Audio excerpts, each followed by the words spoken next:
Hi everyone, welcome to my video. So today you are watching us right now and I am playing to my Nipio. And guys, for your information, niuli ko sa Amua Monday and then mo ni siya akong first day sa Amua.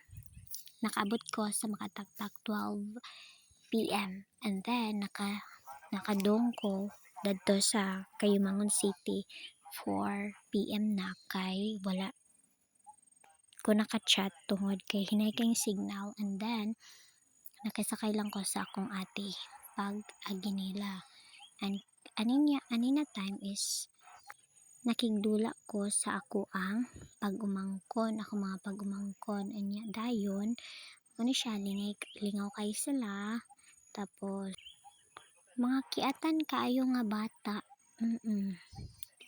Taas kay mga energy. Tapos napo din akong atitataan sa among balay. Nya lipay kayo mga bata kay namin dala nga pasalubong sa ilaha bisan gamay. Nya dayon busy kaayo. Sige rag check hangtod na kanang ni give up na ang bata. So nilakaw na siya.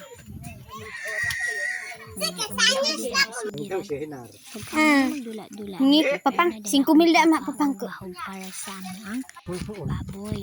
Dayon. Umpay magsubutan sa diba sila ko dang hagulugo. Naman gusto na ko nga. Kuyog akong papa. So mo ni siya nagbaklay na may padulong sa gihiktan sa mga baboy kay wala may tangkalan ang baboy kay namang Basad sa ulan pang sa kung adiyaw pang kay bago pa nanganak ang baboy. So mo ni siya nagpaog na akong papa 11 ka buok baboy. Pero okay ra pod ang mga silingan pang di ra pod sila masuko. Ang bahugan everyday sa akong mama. Nya dayon akong papa ginatabangan niya akong mama og bahog kay kanang maglisod naman og akong mama tungod Ibo kay papanday kon mapang takwa. Kulungan. Tapos medyo Amon kating lutas an bahog sa baboy kay dili man ginapalit ang pagkaon sa baboy tungod kay mahal kay siya. Nya ginasagulan lang dayon og tahop og kanang dik og feeds para sa gatas sa mama. Sa mama ni pang na? Tapos mao po dayon to ang inahan sa mga pigi.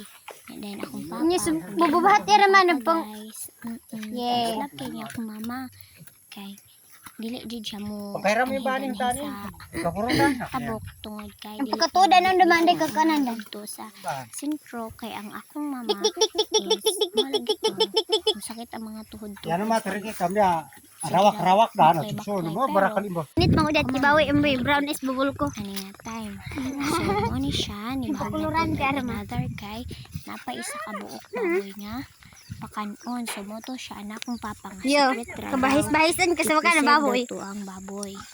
Para sa secret. And, Kapunon po man inis tangkal kay. Magkiting lutas. Kay, ano lang akong papa nga.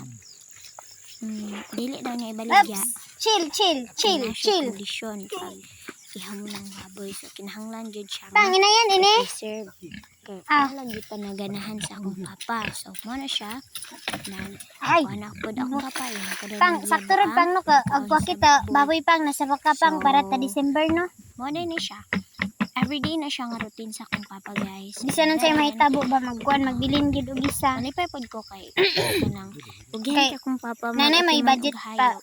So, Tapos ako mama ko whiskas cat food iya. Mo na siya. Hi everyone, Prepare na siya today tonight ko is namo. my mother preparing. Nagluto siya og manok. Gipakupsa na siya. 10:35 Tapos na. gi-adobo na naisabaw Dugay ng man gamay. Tapos buhong kay mi guys kay upat kami kabuok pagkaon. Wala mi nang hatag kay gamay ra man pud ang manok nga giiha.